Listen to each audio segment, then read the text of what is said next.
Des maisons en Géorgie et en Floride sont calcinées ou brûlent encore ce soir, tandis que les feux de forêt continuent de menacer le sud-est.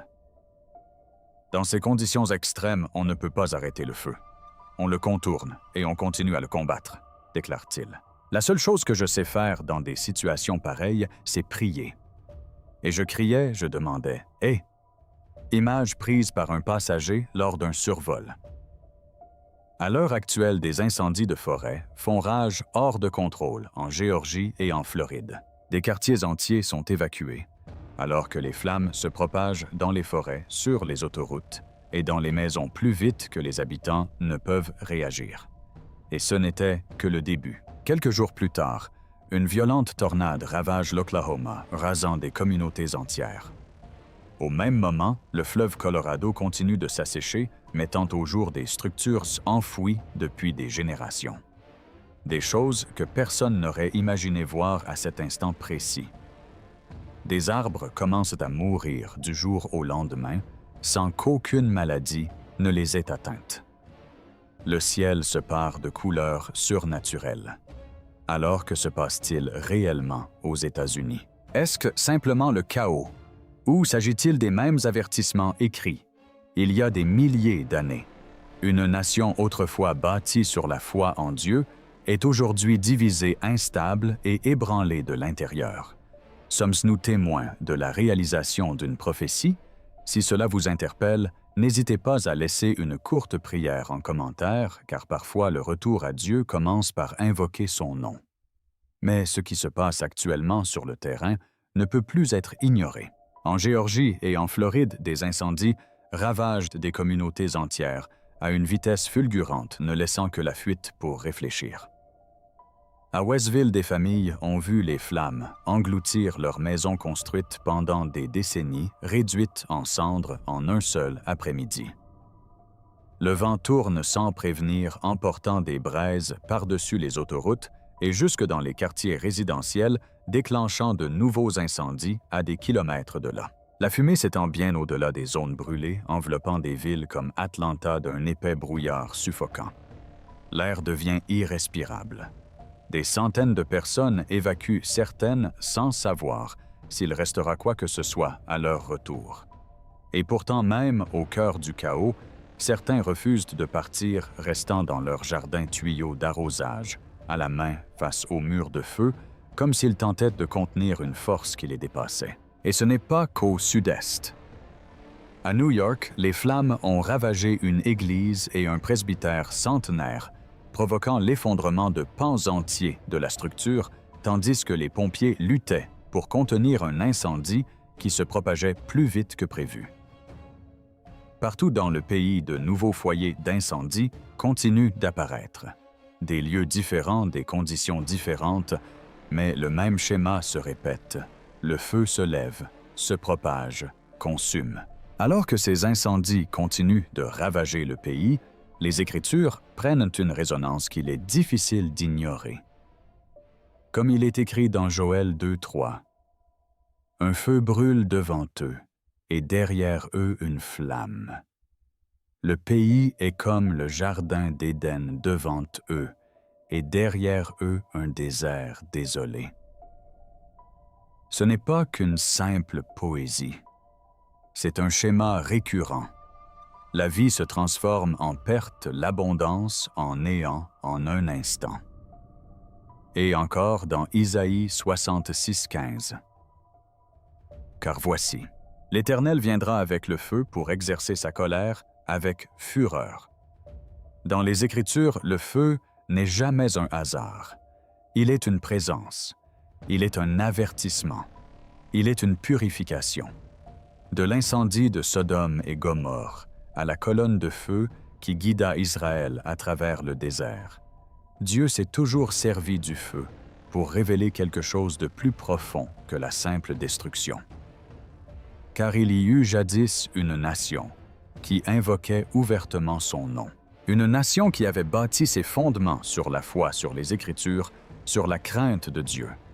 Et aujourd'hui, ces mêmes fondements semblent vaciller. La foi s'estompe. La vérité devient négociable. Dieu s'éloigne. Alors quand le feu ravage le pays avec une telle intensité, est-ce simplement la nature qui réagit ou le ciel tente-t-il d'attirer notre attention avant qu'un malheur plus grand ne survienne? Et si c'est le début que nous réserve l'avenir? Alors que les incendies faisaient encore rage consumant maisons, forêts, et tout sur leur passage, le ciel lui-même commença à se transformer. Et ce qui suivit ne ressembla pas à une catastrophe distincte, mais à une suite. Dans la nuit à Enid, en Oklahoma, une violente tornade, EF4, a ravagé la ville avec une force telle que des quartiers entiers étaient méconnaissables au matin. Des vents dépassant les 257 km/h n'ont pas seulement endommagé des bâtiments, ils les ont rasés. Des maisons ont été arrachées de leurs fondations, des commerces réduits à un amas de débris et des rues entières transformées en champs de ruines. Vue du ciel, la trajectoire de la tempête était indéniable. Une cicatrice s'étendant sur des kilomètres témoignant du bouleversement survenu en moins d'1 heure. Les témoins ont décrit la scène avec une incrédulité difficile à exprimer. Le ciel s'est obscurci à une vitesse anormale. L'air est devenu lourd. Puis vint le son, pas seulement le vent, comme un rugissement qui vibrait à travers la terre elle-même. Les familles se sont précipitées vers les abris sans même avoir fini leur phrase. Les enfants ont été mis à l'abri dans des pièces sûres. Les portes ont claqué à l'approche de la tempête, puis à l'impact. Au lever du soleil, le silence régnait. Non pas le calme, mais la stupeur.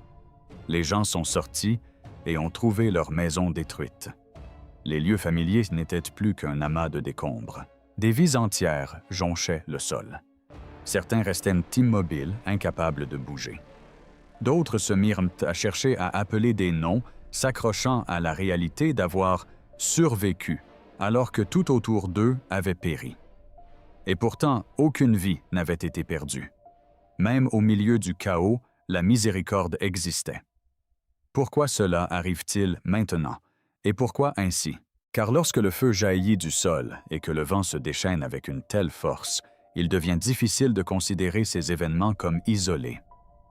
Comme dans Nahum 13, l'Éternel a sa voix dans la tempête et dans l'ouragan, et les nuages sont la poussière de ses pieds. Il ne s'agit pas simplement d'une description météorologique. C'est un rappel de l'autorité divine. La tempête n'échappe pas à la conscience de Dieu. Elle n'est pas hors de sa portée. Dans toute l'Écriture, c'est souvent au cœur de la tempête que la clarté surgit.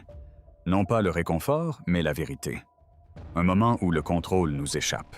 Ce qui demeure, c'est la prise de conscience de la fragilité de toute chose. Et mise en parallèle avec ce que nous venons de voir, les incendies ravageant la terre suivis par le vent qui la déchire, la connexion devient plus difficile à ignorer.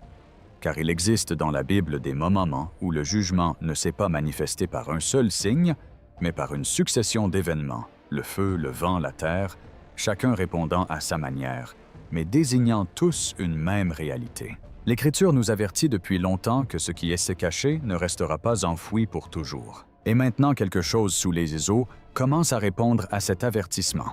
Le long des rives du fleuve Colorado, près du lac Mead, une sécheresse sévère et prolongée a fait reculer le niveau de l'eau plus loin que beaucoup ne l'ont jamais vu de leur vivant.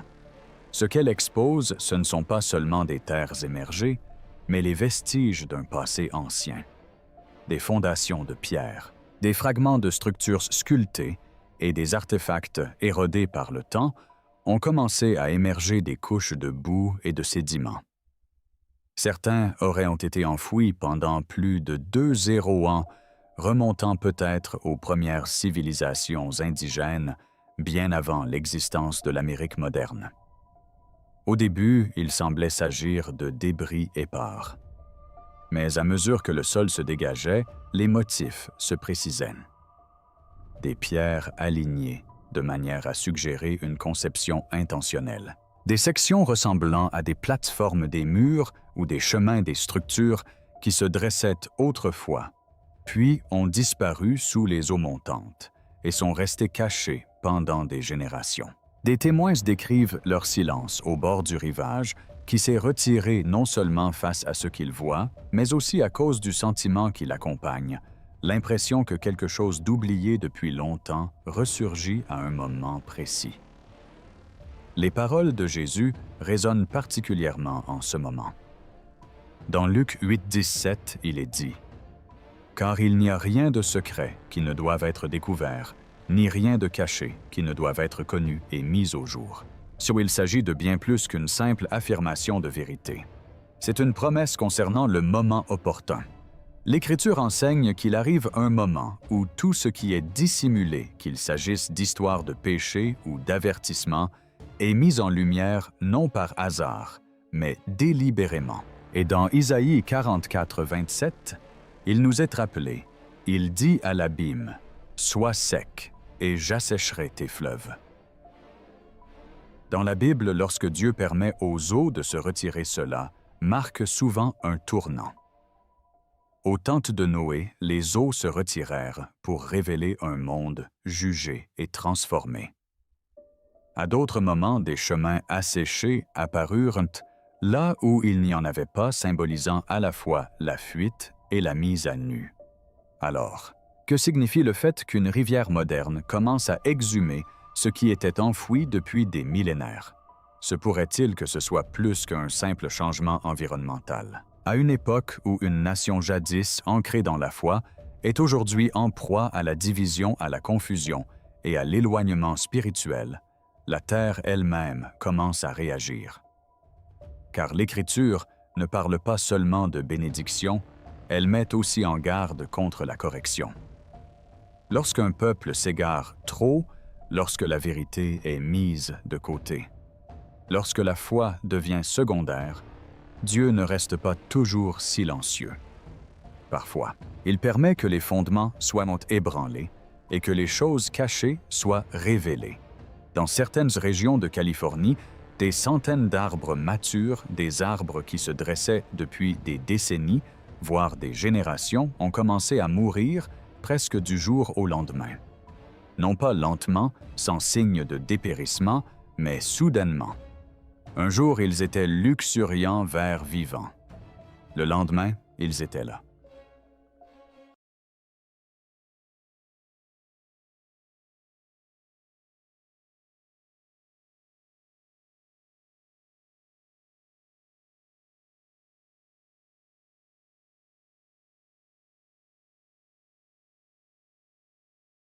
Sexe cassance, sans vie, comme si on leur avait arraché quelque chose. Ce qui rend la situation encore plus troublante, c'est la configuration des lieux. Les arbres voisins restent intacts, sains indemnes. La mort ne se propage pas comme une maladie. Elle est sélective. Les scientifiques examinent le sol, les racines, l'écorce. Aucun facteur environnemental n'est suffisamment puissant pour expliquer un effondrement aussi rapide et isolé. Il n'y a pas de cause visible, seulement le résultat. Et nombreux sont ceux qui, ayant traversé ces bosquets silencieux, décrivent un sentiment difficile à expliquer. Non pas une simple perte, mais une absence comme si la vie elle-même avait été retirée et non détruite. Cette distinction est importante car, dans les Écritures, il y a une différence entre la mort et le fait de perdre son souffle. Joël 1,12 décrit un moment où la terre elle-même commence à dépérir. La vigne se dessèche et le figuier dépérit. Tous les arbres des champs sont flétris. Ce passage ne concernait pas seulement l'agriculture. C'était un avertissement, un signe qu'un changement plus profond se tramait, que l'état de la terre reflétait celui du peuple. Et Isaïe 47 parle encore plus directement de ce que nous observons.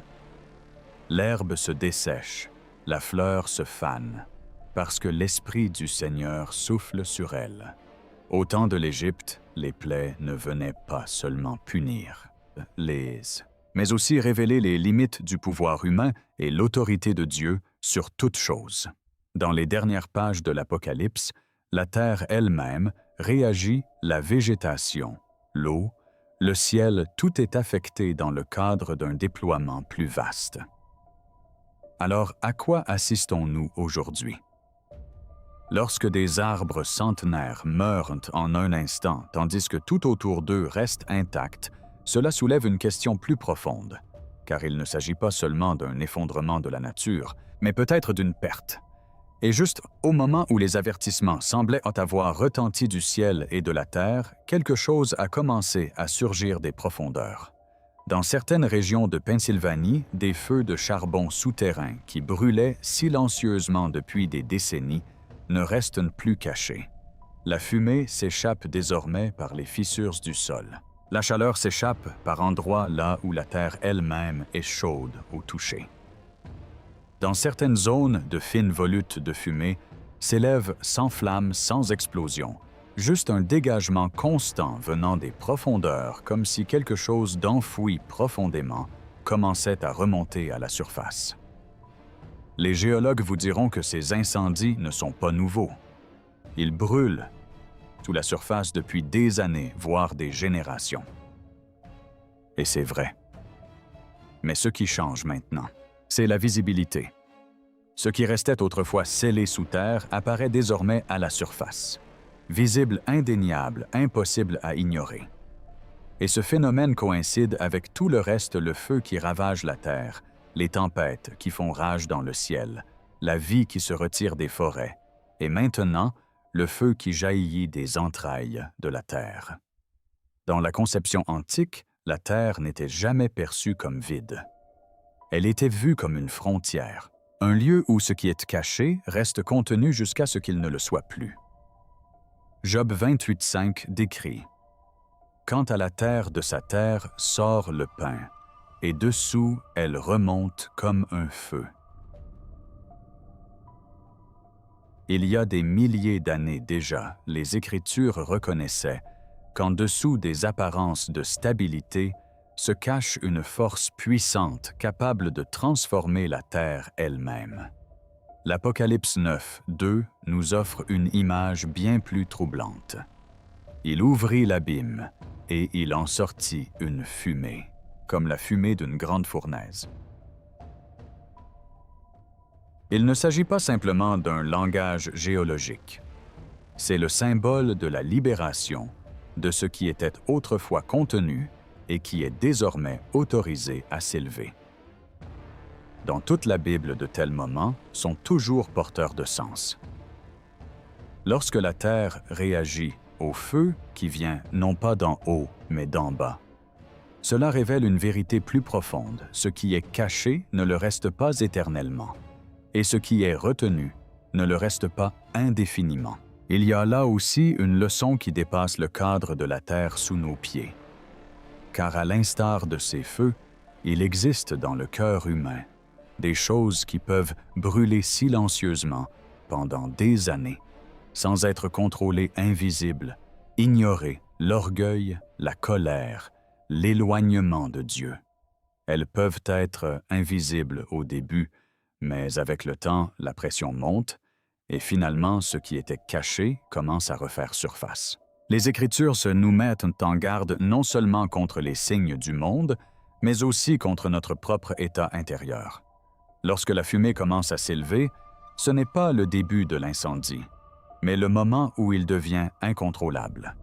Au-dessus de certaines régions du Texas et de l'Oklahoma, le ciel n'a pas réagi comme à l'accoutumée lors des orages.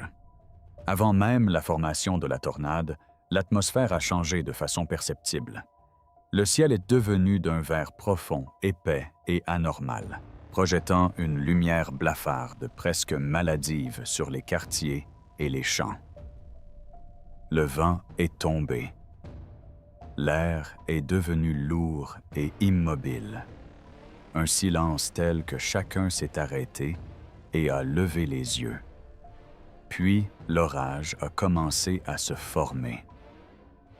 Un nuage en entonnoir s'est dessiné nettement sur ce ciel vert, s'inclinant vers le bas, avec une structure bien visible. Au lieu de se déplacer rapidement, il est resté immobile. Il est resté au même endroit plus longtemps que prévu, continuant de tourner, continuant de tout remodeler sur son passage. Des maisons ont été détruites, des bâtiments se sont effondrés en un amas de décombres. Des arbres ont été arrachés du sol et éparpillés sur les routes et les champs. Les gens se sont précipités pour se mettre à l'abri, tandis que le grondement de la tempête résonnait à travers les plaines comme un rugissement incessant. Les spécialistes des tempêtes peuvent expliquer comment ces conditions engendrent une instabilité atmosphérique, l'humidité, les régimes de vent. Mais même au sein de ces explications, un détail se distingue: l'accumulation des tensions avant la formation de la tempête et sa persistance une fois arrivée. Elle ne s'est pas dissipée rapidement. Elle laisse rester. Ce détail est important, car les Écritures ont déjà décrit une époque où le ciel lui-même commencerait à manifester des signes inquiétants et troublants. Luc 21:11 en parle directement, et il y aura des phénomènes effrayants et de grands signes viendront du ciel. Il ne s'agit pas d'un phénomène météorologique ordinaire. Cela désigne des moments où le ciel devient incontournable, où ce que l'on voit au-dessus de soi semble différent de tout ce que l'on a pu connaître auparavant. Dans la Bible, il existe des passages où les tempêtes revêtent une signification qui dépasse la simple destruction. Dans le livre de Job, Dieu a répondu du milieu d'un tourbillon, utilisant la tempête elle-même pour révéler sa puissance. La tempête n'était pas le fruit du hasard. C'était une démonstration de force prouvant que même les forces les plus redoutées restent sous contrôle. Lorsqu'une tempête se forme avec une telle intensité, s'impose et laisse derrière elle un tel niveau de destruction, elle soulève une question qui dépasse le cadre des bulletins météorologiques. S'agit-il simplement d'un phénomène naturel ou est-ce un rappel supplémentaire de notre impuissance? Car le ciel n'a pas besoin d'autorisation pour changer. Et lorsqu'il change, tout ce qui se trouve en dessous est affecté. Alors quand l'atmosphère se fait pesante, que le ciel prend une forme anormale et qu'une tempête s'éternise, à quoi assistons-nous exactement? Et si ce n'est que le premier épisode d'une série qui se prépare, que se passera-t-il au prochain? Après un léger séisme dans une zone reculée des Appalaches, une étroite ouverture est apparue le long d'une paroi rocheuse fracturée. Au premier abord, elle ressemblait à une fissure naturelle. Mais, à mesure que les gens s'approchaient, la forme de l'ouverture a immédiatement soulevé des questions. Les bords étaient rectilignes. La surface semblait taillée et non brisée. Elle ressemblait à une entrée créée intentionnellement, puis scellée au fil du temps. Une fois l'ouverture dégagée, une chambre est apparue sous la montagne. L'espace intérieur était d'un calme inhabituel. Le son ne se comportait pas comme dans un espace clos. Les bruits de pas étaient étouffés. Les voix ne portaient pas. L'air était lourd, comme s'il était resté immobile pendant très longtemps. Ceux qui y pénétrèrent décrivirent une forte impression de présence, non pas de peur, mais le sentiment que l'espace lui-même était resté intact et fermé pour une raison précise. De légères marques étaient visibles le long des murs intérieurs. Des motifs se répétaient sur des sections de pierre usées mais encore visibles. Ils ne ressemblaient pas à des formations naturelles. Ils suggéraient un dessin, une signification, une intention. Pourtant, personne n'a pu identifier clairement ces symboles ni les relier à un système d'écriture connu. Quoi qu'ils représentent, ils ont été placés là délibérément. Pourquoi construire une chambre sous une montagne et la sceller si complètement qu'elle tombe dans l'oubli?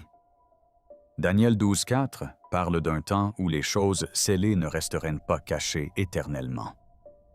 Il décrit un moment où ce qui avait été scellé serait ouvert non pas au hasard, mais à un moment précis. Mais toi, Daniel tient secrètes ces paroles et scelle le livre jusqu'au temps de la fin. Le langage est clair. Certaines choses sont préservées en silence jusqu'au moment où elles doivent être révélées. Cela inclut plus que des mots ou des actions. Cela inclut des lieux, des structures, des choses enfouies sous terre. Il y a un épisode relaté dans l'Écriture sous le règne du roi Josias, où des ouvriers réparant le temple découvrirent quelque chose qui avait été caché à l'intérieur même de l'édifice. Un livre de la loi oublié, recouvert, laissé intact. Lorsqu'il fut remis au jour, il révéla à quel point le peuple s'était éloigné de ses croyances passées. Non pas parce que la vérité avait changé, mais parce qu'elle avait été enterrée. Aujourd'hui, à une autre époque, un espace caché apparaît sous une montagne, non pas découvert par des recherches, mais révélé par un mouvement de terrain. Si cette chambre est restée scellée pendant des générations, si elle n'est exposée que maintenant, la question ne porte plus seulement sur sa nature, mais aussi sur ce qui se trouve sous la surface. Dans certaines régions de Pennsylvanie notamment, autour des zones connues depuis longtemps pour leurs feux de charbon souterrain, le sol a commencé à se transformer de manière que l'on ne peut plus ignorer. La fumée n'est plus confinée à des fissures cachées profondément enfouies. Elle remonte par les crevasses du sol, se répand sur les routes, s'infiltre dans une terre qui devrait être solide et immobile. Par endroits, le sol lui-même est chaud sous les pieds. De fines lignes de chaleur apparaissent là où rien ne devrait brûler. Et pourtant, c'est le cas. Ces feux souterrains ne sont pas entièrement nouveaux. Certains brûlent depuis des décennies, consumant lentement ce qui se trouve en dessous. Mais ce qui est différent aujourd'hui, c'est leur visibilité accrue. Des ouvertures se forment. La fumée s'échappe d'endroits où elle ne le faisait jamais auparavant. Les habitants signalent de faibles vibrations constantes, subtiles, mais bien présentes. Dans certaines zones, les boussoles ne fonctionnent plus correctement. Et parfois, on entend des sons des tonalités graves et profondes qui semblent provenir du sol plutôt que de la surface. Ce phénomène n'est pas un cas isolé. Il y a un lien. Car non loin de là, une chambre scellée a été découverte sous une montagne. Et maintenant, ailleurs, des flammes et de la fumée remontent des profondeurs, comme si quelque chose de plus profond était libéré. Cela crée un schéma qu'il est difficile d'ignorer. Des fissures en surface des espaces cachés, révéler une pression qui monte des profondeurs et qui finit par se libérer. La Bible n'ignore pas ce qui se cache sous la terre. Dans Nombre 16:30 et 1:33, la terre elle-même réagit à la rébellion d'une manière qui ne laisse aucun doute. Et il arriva que le sol se fendait sous leurs pieds, et la terre ouvrit sa bouche et les engloutit. Ce ne fut pas progressif mais immédiat, un instant, où ce qui était stable céda et où la frontière entre la surface et les profondeurs fut brisée. Un autre passage évoque quelque chose d'encore plus troublant. Apocalypse 9:2 décrit un moment où ce qui est en bas s'ouvre et ce qui monte ne se tait pas. Et il ouvrit l'abîme, et il en sortit une fumée, comme la fumée d'une grande fournaise. Cette fumée ne montait pas du ciel, mais des profondeurs. Épaisse, dévorante, impossible à contenir. Dans l'Antiquité, on ne considérait pas le monde souterrain comme un espace vide. On le percevait comme une frontière, un lieu, qui contenait les choses séparant le monde d'en haut de celui d'en bas. Lorsque cette frontière se déplaçait, cela signifiait qu'un changement échappait au contrôle humain. L'Écriture regorge de moments où Dieu permet que ce qui est caché soit révélé. Non seulement dans les cieux, mais aussi sur la terre elle-même. Le feu sous terre des ouvertures dans le sol. Des choses longtemps contenues soudainement exposées. Il ne s'agissait pas d'événements aléatoires. Il s'agissait de réactions. Dans le quartier de Florida, la matinée avait commencé comme toutes les autres, avec des voitures garées le long de la rue. Les maisons restaient immobiles, la vie suivait son cours habituel. Puis, sans le moindre signe avant-coureur, le sol s'est dérobé sous leurs pieds. Aucune secousse, aucune fissure visible. Pas le temps de réagir. En moins de 90 secondes, la terre s'est effondrée, engloutissant une partie de la rue, entraînant des véhicules dans sa chute et arrachant une portion de terrain qui tenait bon depuis des années. Il ne restait pas des dégâts au sens habituel du terme, mais un vide, un néant soudain, là où quelque chose existait. Les témoins ont décrit l'instant avec une sorte d'incrédulité mêlée de compréhension. Certains sont restés figés, fixant l'ouverture comme s'ils attendaient que le sol reprenne son aspect initial. D'autres ont agi de façon beaucoup plus instinctive. Ils se sont mis à prier non pas parce que quelqu'un le leur avait demandé, non pas parce qu'ils avaient le temps de réfléchir, mais parce que quelque chose à cet instant précis leur avait fait perdre toute illusion de contrôle. Quand le sol se dérobe sous vos pieds, sans prévenir, il ne reste plus rien sur quoi compter si ce n'est une force extérieure. Ce qui rend cet événement difficile à expliquer, c'est non seulement sa rapidité, mais aussi son caractère isolé. Aucun séisme n'a été enregistré, aucune érosion de longue durée n'a été constatée, ce qui aurait normalement fragilisé le sol. Aucun signe avant-coureur n'a laissé présager un effondrement. C'était comme si la stabilité elle-même avait disparu. L'Écriture a conservé des moments comme celui-ci non pas comme métaphore, mais comme souvenir. Nombres 16:30 et 1:33 relatent un moment où la terre a réagi de manière immédiate et indéniable. Le sol s'est ouvert et a englouti ceux qui se tenaient dessus, ne leur laissant aucune chance de fuir, aucune possibilité de résistance. Ce n'était pas le chaos. C'était un acte qui révélait une vérité plus profonde sur l'autorité, la conséquence, et sur le fait que la terre elle-même est indissociable de la volonté de Dieu. Un autre passage, Matthieu 7, 26-27, parle de fondation non seulement de terre et de pierre, mais de ce sur quoi une vie est bâtie. Il décrit une maison qui a tenu bon jusqu'au moment où elle ne put plus tenir, où l'effondrement fut brutal et soudain. L'avertissement ne concerne pas seulement les tempêtes ou les inondations, mais ce qui arrive lorsqu'une chose paraît solide en surface, mais n'est pas ancrée en son cœur. Une vérité discrète se dégage de ces moments. Une vérité que les générations précédentes comprenaient plus clairement. La stabilité n'est pas garantie. Ce qui paraît permanent peut changer. Ce qui semble sûr peut s'effondrer. Et quand cela arrive, c'est sans prévenir.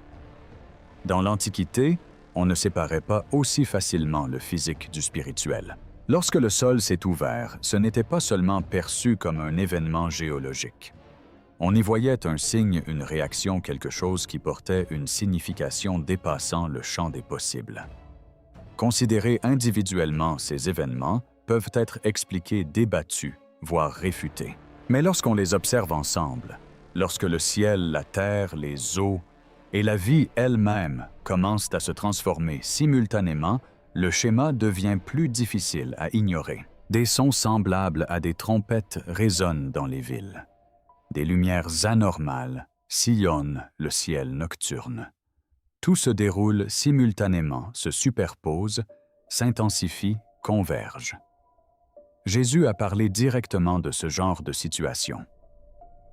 Dans Matthieu 24, 33, il dit « Quand vous verrez toutes ces choses, sachez que le Seigneur est proche à la porte. Il n'y aura pas un seul signe, ni deux, mais ils apparaîtront tous ensemble. » Et dans Luc 21, 28, sa réponse n'est pas la panique, mais la lucidité. « Levez les yeux et redressez la tête, car votre délivrance est proche. » Ces paroles n'ont pas été données pour susciter la peur, mais pour préparer nos cœurs à nous rappeler que lorsque le monde commence à basculer de manière inexplicable, il ne s'agit pas d'une perte de contrôle, mais de la révélation de celui qui a toujours été souverain. Car Dieu n'a jamais abandonné sa création. Depuis le commencement, il a parlé par des signes, par des modèles, à travers la trame même du monde qu'il a créé. Il n'est pas distant, il n'est pas silencieux, il est patient. Et sa patience n'est pas une faiblesse. C'est de la miséricorde, une chance pour les hommes, de revenir un temps de réflexion avant l'accomplissement. L'Écriture nous enseigne à maintes reprises que l'humanité dérive, que les nations s'élèvent et s'effondrent, que les cœurs s'éloignent, mais que Dieu demeure immuable. Il appelle, il avertit, il attend. Et même aujourd'hui, en ces temps de bruit, de distraction et de division, Sa voix se fait encore entendre, non pas toujours par des mots, mais par ce qui se déroule autour de nous. La question n'est donc plus de savoir si quelque chose se produit, mais comment nous réagissons. Allons-nous le considérer comme une simple coïncidence ou allons-nous nous arrêter un instant réfléchir et chercher celui qui tient toutes choses en main? Si ce message a touché votre cœur, prenez un moment et écrivez une simple prière en commentaire, même quelques mots. Car revenir à Dieu ne commence pas par la perfection, mais par le fait de lui tourner à nouveau le cœur. Merci d'être resté jusqu'au bout. Restez vigilant, restez perspicace et surtout restez proche de celui qui ne change jamais.